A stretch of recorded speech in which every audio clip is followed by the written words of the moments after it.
Siyempre, I want to remember Ate Guy na isang mabuting tao. She was always easy to invite.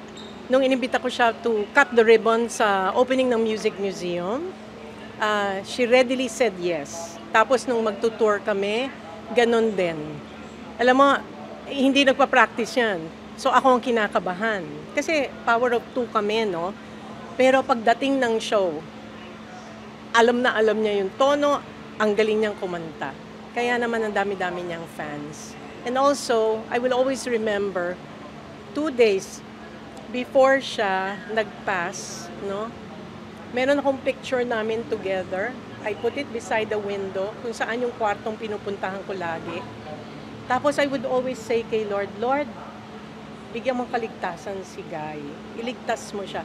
The last time I said that prayer to the Lord, 2 days before namatay siya.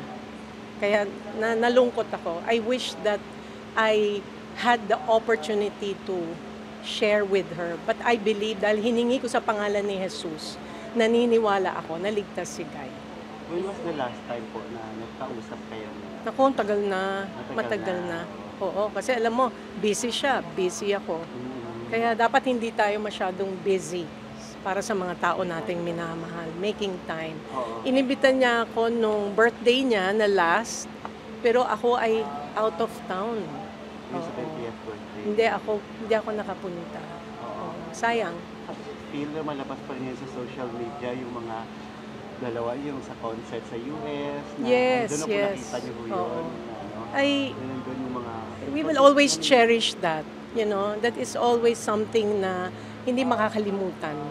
Siyempre, Guy is the biggest superstar of our nation. Hindi lang superstar, super duper star. Oo, talagang grabe yung talent niya.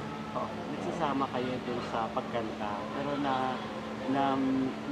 hindi nga rin ba niya sa'yo yung desperation niya na hindi na siya nakakanta for the... Hindi eh.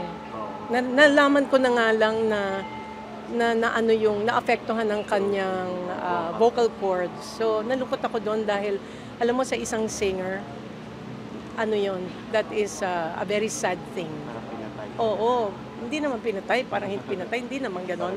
Pero ibig sabihin, ano yun eh, joy mo yun eh. Treasure mo yun that you were able to sing. No? Ano po yung hindi niya malilimutan memory? Well, as I said, ang dami naman kasi, ang dami. Yung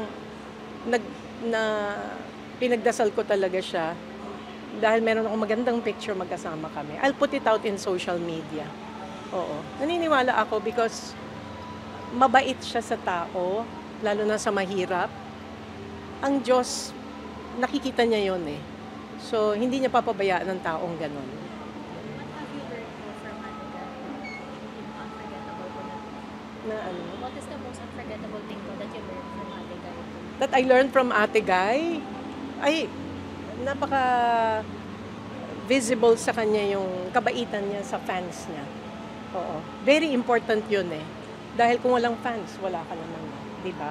So, ang maganda rin sa mga fans ni Guy, they're very loyal to her. Oo, mahal na mahal siya. Magaling ang Pilipino, nakikita talaga ng Pilipino kung sino yung magaling. Di ba? Okay, thank you.